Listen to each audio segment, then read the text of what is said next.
You know, what is it this Sunday? This Sunday is game day. It is The Last of Us. Finally comes to HBO Max. We've been excited about it since they first announced it. We got incredibly excited about it when we heard who the cast was. We got explosively excited when we found out who was show running this damn thing. And then the trailers have come out. It's looked great, but it's coming out this Sunday. Now, yesterday they had a premiere where they showed, I think, the first 80 minutes, 85 minutes of it. A very, very wet, and I don't mean that in the fun way, a very wet premiere because there's a lot of rain in LA. Wow. A lot of rain in LA. Mm-hmm. I mean, like swimming pool's fun. I don't know what you guys are thinking. So it was a very, very rainy premiere. Mm-hmm. But some people, a lot of television critics have already have been shown the entire first season. And take a look at Rotten Tomatoes. We'll go over to my screen here, Jonathan. Over on Rotten Tomatoes, this thing's got a 97%. Wow. It's a failure. Total failure.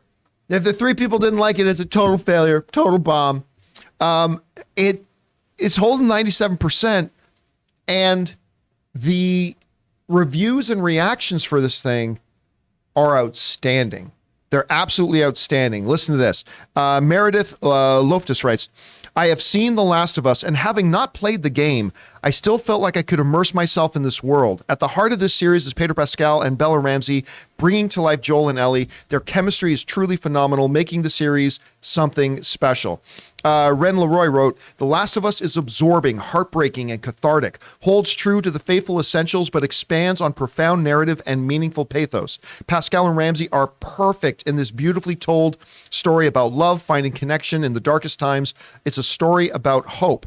Rachel Leishman writes, I am happy to say that The Last of Us is a home run, an emotional and heart-wrenching journey of hope, survival, and loss rolled up into a beautiful performance from Bella Ramsey and Pedro Pascal at his finest. I love this series so much. Brad Shakar writes, I was wrong about HBO's The Last of Us. I initially thought it would be an uninteresting retread of the PlayStation game, but it's actually a smart, well-crafted expansion of it. Plus, Pedro Pascal and Bella Ramsey are perfect. 100. Shariah, I hope I'm pronouncing that name right, wrote, let me tell you right now, if you had any doubts about Bella Ramsey and The Last of Us, throw them out. They didn't come to play and bring Ellie to life in this spectacular ways.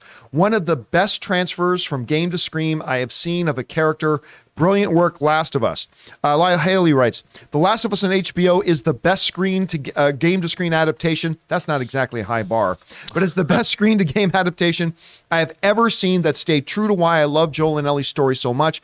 Watching this show, I have laughed, I have cried, filled with fear, and I have cried. Boy, have I cried. It's easily the best show of 2023, period. Which, of course, we are, 10 days into 2023? Again, not exactly the high bar. But guys, I could go on and on. Like that's all. Like all the critics who have seen the full season, put out their full things, all the reactions coming out of it. And now, you saw it's got a 97%, which means not everybody liked it. There had to have been 1 or 2 people that didn't for it to have a 97. But the response to this thing has not just been, it's good for a video game adaptation. This show is spectacular. That's what we're hearing across the board. Now, somebody in this room actually had a chance to watch the first 85 minutes of it.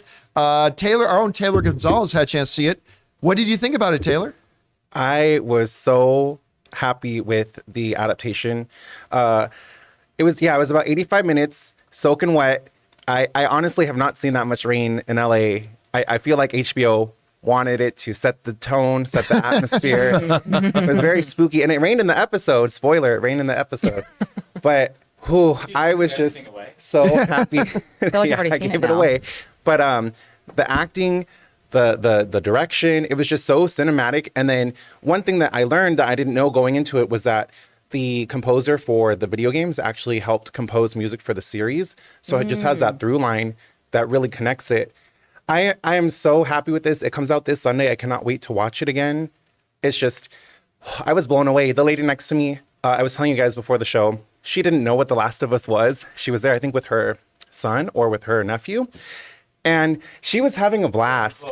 She was getting spooked, but she was having so much fun with it. You could just see the look on her face. And then the young man she was with was like nudging her, like, oh, that's from the game. That's from the game. So it's just a really fun experience. Now, again, I want to point out that this is not early reactions. Like the ones that I've been reading off, and when you go to Rotten Tomatoes, these are people who actually saw the full first season. Right. This isn't, because, you know, we've all seen, like, I love the first episode of She-Hulk. I loved the first episode of Obi-Wan. And I ended up not liking either of those shows when it was all said. But these are coming from people who actually have seen the entire first season. So that's very exciting to me. Anyway, Rob, you're hearing these reactions coming from people. What are your thoughts? Well, the pedigree of the show, I don't think there was ever any doubt in my mind that with Craig Mason coming off of Chernobyl that we were going to get something special, and it's HBO. You know, HBO, we've always said they're still the gold standard, the Tiffany standard. It's like every one of their shows comes in a powder blue box with a white ribbon on it. They're that good. And I think that it's not a surprise. The casting of this, we've seen Pedro Pascal, but also Bella Ramsey. I mean, she was incredible in Game of Thrones. Oh, she's one of the best things about Game of Thrones. I mean, a lot of people have said that, she doesn't look like the character in the video game. And I'm like, no, they found the best actress to play her.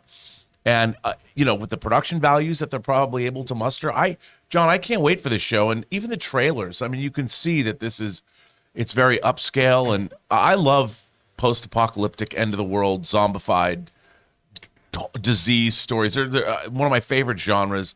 And this looks, to me, it's not a surprise to me that this is great. Because John, it would be more surprising if it wasn't. I have to tell you something that happened last night that was hilarious. So before the episode began, they had a voiceover announcement of like, please silence your phones, please no talking, texting.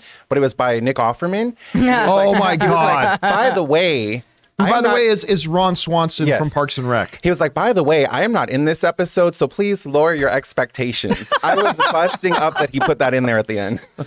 Aaron, we've been talking about this show a lot. Like, this is the next must-watch show on my list. But what do you? Are you surprised by the responses? What are you taking away? Well, from this? I was actually more surprised that Taylor was sitting right next to me, and I was on a secret date with my young boyfriend.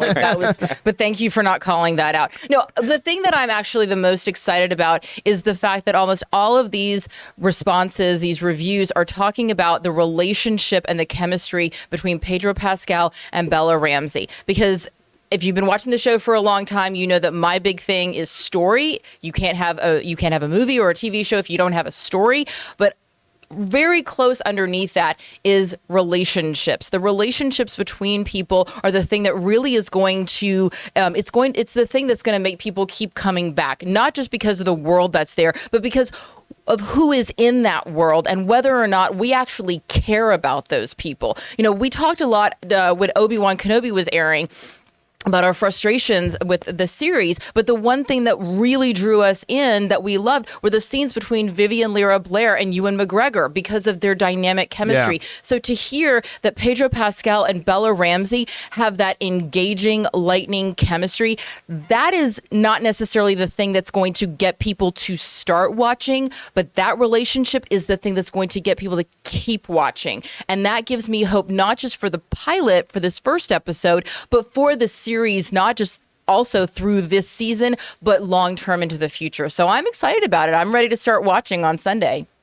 All right, guys. And of course, we'll be doing our after show for Obi-Wan, or for Obi-Wan. No, that's done. For The Last of Us starting on Monday. Anyway, guys, what do you think? What's your big takeaway? What are the things you're hearing in all these reviews and responses that is standing out to you the most? Whatever you guys think, jump down into the comment section below and let us know your thoughts. We want to thank one of the sponsors of this video, ExpressVPN. Guys, you ever hear of data brokers? They're the middlemen collecting and selling all those digital footprints you leave online. They can stitch together detailed profiles which include your browsing history, online searches, and location data. They then sell your profile off to a company who delivers you a targeted ad. No biggie, right? Well, you might be surprised to learn that these same data brokers are also selling your information to government agencies like the Department of Homeland Security and the IRS. And you don't want the tax man showing up your door because of some search you did on your phone. So mask your digital footprints and protect yourself with ExpressVPN. One of the easiest ways for brokers to aggregate data and tie it back to you is through your device's unique IP address, which also reveals information about your location. When you're connected to ExpressVPN, your IP address is hidden. That makes it much more difficult for data brokers to identify who you are. ExpressVPN also encrypts 100% of network traffic to keep your data safe from hackers on public public Wi-Fi. So make sure your online activity and data is protected with the best VPN money can buy. Visit expressvpn.com/Campea right now and get 3 extra months free through my special link. That's expressvpn.com/Campea.